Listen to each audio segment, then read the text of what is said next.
Who the heck is going to play cornerback for the Seahawks this season? Hello, 12s. Welcome to episode 265 of Seahawks Now. I'm Aaron Coe. This is where we dive into the news and analysis of everything Seattle Seahawks, your Super Bowl 60 champions. Huge shout out to Kalshi for sponsoring this video. Make sure you like and subscribe to this podcast. We're up to 789 subscribers, inching closer to 1,000 each day. Really appreciate y'all. Free to you, priceless to us when you hit that subscribe button. You can also follow me on X at Coe_Aaron. That's COE_AARON. May have an announcement soon, so follow along there for a few days. You never know what's going on. And thanks to everybody for making us a part of your every weekday. Okay, I'm going full viewer comments for this episode. A lot of comments the last few days. We must be getting controversial on this podcast. And, this could be a situation where, they say that the teams are just ready to hit somebody in a different color uniform. I think we're getting a little bit like that, Seahawks fans. We're tired of watching our guys hit each other. We want to watch them hit other people, so we're kind of taking it out on each other right now because we're just ready for some real football. We're getting a little cranky. We're excited. We're nervous. We're ready for some regular season football and another shot at that Lombardi trophy. So, all right. So here we go. So starting out with Terrion Arnold, the accused. Are you listening? I said accused felon, who has reportedly agreed to sign with the Hawks. So at RotDog8926 says, "I'm calling it now. I'll bet $100 that if they find out the people who stole Terrion Arnold's cash and belongings, it will turn out to be his friends," and he put that in quotes, friends, "who orchestrated this whole kidnapping to divert attention from them. This has all the earmarks of an inside job. They get caught, and the POS that they threw Terrion under the bus to save themselves." Hey, I don't know. I wasn't there. I don't know what happened. I don't know what he knew, what he didn't know. No idea. We'll find out, or maybe we won't. I really don't know if we'll ever find out all of the details. But yeah, crazy story. I've gone over it before, so check out previous pods or hit the Google and see what you can find out about that whole wild. There's kidnapping charges. There's assault charges. 8 of them levied against Arnold for his apparent role in orchestrating a crime as accused by the police and the lawyers, prosecutors. Okay, as you can see, I'm not a legal expert, folks. So yeah. Okay, so. And on that note, at Richard-IL6WC, I hope that doesn't mean something bad. I really don't know. He's talking about Arnold also, says, "He has not been convicted, only charged. Therefore, he is not a felon," in all caps. And then he says, "Bye-bye." Well, it was fun. I really appreciated all the times we had together, Richard-IL6WC. I will miss you. Sure. But that's why I said he's accused. I have said that. I hope I've said that every time. If I didn't, I apologize. I've certainly meant to, because no, he hasn't been convicted. I think everybody knows that. Thank you for pointing out the very obvious. So it is serious enough that it sounds like he'll sign after the preseason, though. So there's at least a lot of smoke here, if not a true fire. And then he will be on the exempt list, reportedly. There's multiple reports that he would not be eligible to play. The commissioner can say, "Hey, buddy, we don't know what's going on with this little crime you've been accused of, and we can't really suspend you, but we also don't want you to play because it's going to be a PR nightmare. So we're just going to put you over here for a while, but we're still going to pay you, don't worry." So that's kind of how the commissioner's exempt list, and there's really he doesn't have to say anything. He just says you're on the list, basically. And there's, the commissioner does what, I was going to say he does what he wants, but he does what the collective group of NFL owners want. That's who he answers to. So yeah, they don't like the PR nightmare. So they'll just stash a guy off to the side. It's happened a few times, and then it either gets cleared up or it doesn't. Okay, so the problem here is this could go well into October.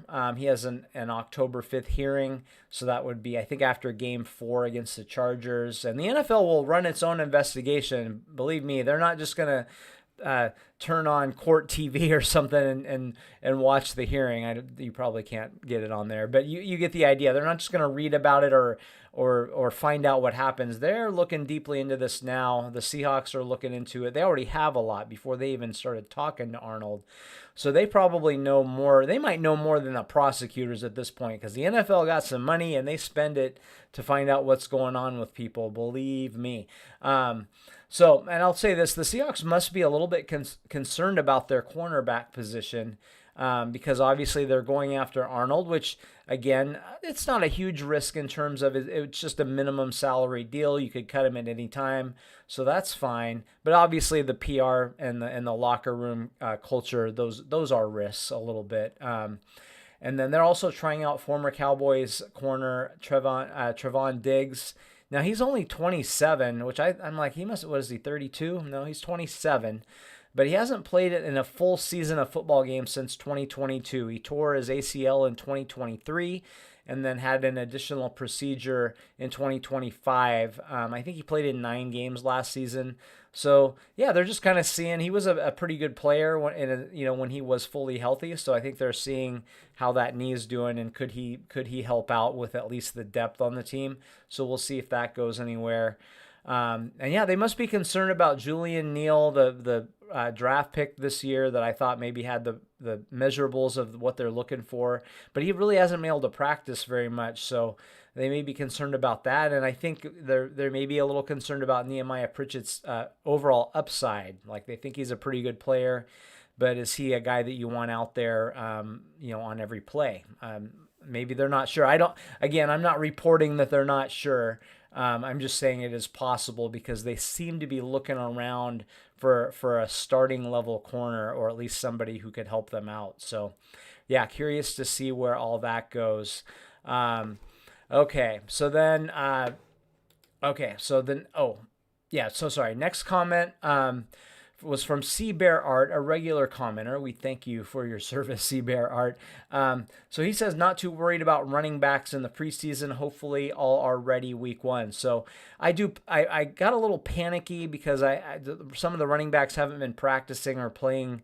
None of the guys that you are going to see a ton of, other than Holani. You're going to see some Holani this year. The other guys that you saw, you're not going to see unless a lot of things go wrong. So I think for me, yeah, I shouldn't be panicking about not seeing running backs in preseason games, because the reality is, if you see a running back playing in a preseason game, either it's a very young player that they're trying to figure something out, or it's guys that, yeah, come in and take some bullets for us, and then we're going to cut you or put you on the practice squad, because we don't want to get our real running backs hurt in the preseason. That happens a lot.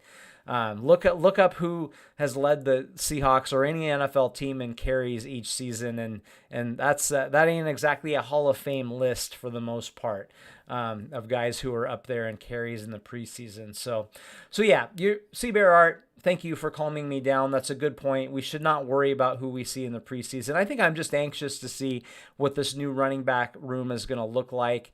Of course, we don't know about Zach Charbonnet when he's going to be back from his ACL last year. Jadarian Price suited up today, or yesterday. Sorry, I'm recording this late Tuesday. So we don't know what he's going to look like in a football game. I'm just kind of curious to see what that will look like. And he appears to be. I think he's going to be fine. He seems to be inching toward getting full reps again. So yeah, and then Emmanuel Wilson has also been out. So, but I think they're all on track. I don't know about Charbonnet. He might be a few weeks into the season, but the other guys, unless something else happens, should be ready to go. That's part of why they hold them out, is so nothing else happens. They're just trying to make sure when it's running backs, you bubble wrap them, and then you take the bubble wrap off and say, go play in the regular season. That's generally how that works. Okay, so before the season even kicks off, everyone's making predictions. Who wins the division? Who makes the playoffs? Who's lifting the trophy at season's end? On Kalshi, America's #1 prediction market platform, you can trade those predictions in a live market. Will the Seahawks win the Super Bowl this season? Seattle is currently trading at an 8% probability, meaning a $100 trade would pay out $1,174.37 if they take home the title. On Kalshi, you're trading against peers in a live market, meaning there's no house. And as the probability changes, you can buy in and out of your position, trade the draft pick, the game, and more on Kalshi. Download the Kalshi app and use code FANARCHFOOTBALL to get $10 when you trade $10. Kalshi, Kalshi, trade on anything. On to Jalen Milroe. Okay. Had a lot of comments about that because I have been generally a pretty positive person, but I've been pretty negative about Milroe. And like I said, we got a little cranky in in the comments, and hey, that's all right. Okay, so my take again from since draft day in 2025 was I thought it was a wasted draft pick. I just didn't understand. I just didn't see him as a future NFL quarterback, in my opinion. And I just thought maybe in the third round you could have addressed another need. So maybe you wouldn't be looking for a cornerback right now, perhaps. Okay, so at Seahawks 360 says Milroe has the most upside on the team. The Milroe hate feels a lot like Geno hate. They're both just too pigmented for the entire fan base to get behind. And I thought about not dignifying that with the response, but I decided I did want to talk about it because, one, Seahawks 360, hey, there are people out there like that, and I'm not going to pretend that that doesn't happen. I started watching football in the 1970s when they when they told a black quarterback, hey, why don't you go play receiver or running back? And then at some point, like in the 90s, people started to say, hey, maybe we should the guy with the best athletic ability and the best skills on the team, maybe we should have him touch the football on every play. That'd be cool. So we've seen a lot more black quarterbacks over the years. And here's the thing. I like guys who can throw the football accurately. And I covered UW football. I still do. And yeah, watch Michael Penix Jr.'s college film. Maybe not his NFL film, but his college film. That's what I like from a quarterback, a guy who can hit downfield passes accurately, who can throw all the passes and get them accurately and get them there on time. And I just don't see that from Milroe on anywhere near a consistent basis. I didn't see it in college, and I don't know if we're ever going to see it. And if we ever do see it, it might not be for the Seahawks. It might be for another team. So I just want to acknowledge that, yeah, there are people out there who think a certain way, and I don't want to get into a whole thing here, but yeah, there are people like that out there. But for me, I want people who can complete passes, and I don't care how tall they are. You know, I'm probably more heightist than anything. I was against Russell Wilson for his height when he came out of college, and he proved a lot of people wrong, including me. But yeah, so anyway, I just don't think he's an NFL quarterback, and that's my opinion. And I like I have said, hey, I hope someday he's the best quarterback in the NFL for the Seattle Seahawks. That'd be great. I will be very happy to be wrong about that. Okay, so at Joe Perry UC9CB said, be patient with Milroe. It's only been 2 years, and yeah, to be fair, he played. He just got, 3 snaps last year, and they didn't go very well. He's in his second camp right now. So, hey, maybe there is upside, and obviously they're going to try to figure that out. And if it's not this, if they don't see something this year, then you wonder if they ever will. But a rookie contract is 4 years. You've got Sam Darnold here for 2 more. So even if you don't extend Darnold, that means you'd be going into the last year of Milroe's deal when he, at the time that he would theoretically be starting, and then you're gonna have to pay him. So that's the issue. Is okay. Now you're back in the same position where you got to either pay a guy big bucks or draft another quarterback. So. Okay, so let's see here. At Dirty Chimpanzee says, right, by the time Milroe is ready to be a good starter, if ever, it will most likely be after his rookie contract. And yeah, or toward the end of it. He also said, I was actually trying to love Milroe before I saw him play LMAO. Yeah. That's the thing. I watched him play a lot in college, and I just didn't see what I was looking for from a passing of the football standpoint. You have to throw the football accurately in this league to win. Now, are there a few instances in NFL history where the quarterback wasn't great and a team won? Yeah, but more often than not, it better be a pretty good quarterback who can make key throws in key moments to win games. So, and I just don't think he's consistent enough or will get consistent enough to do that. So at Becky Thompson 4538 said, we have the third year with Darnold, so if Milroe isn't good this season, I really hope they take another shot at a rookie quarterback. It's a great draft, supposedly, and we have the picks, but I'm hearing good things about Milroe in training camp. So I think Milroe, it's like it's definitely a glass half full, glass half empty. So some people see that, he has the ability to really run with the football, and he has a strong enough arm. And he is physically capable of making the throws, but they just haven't been there even at the college level. So that's where I'm coming from. And so you can either look at it as, yeah, the skills are all there, or you can look at it like I kind of look at it like I don't think they're gonna be there at anytime soon.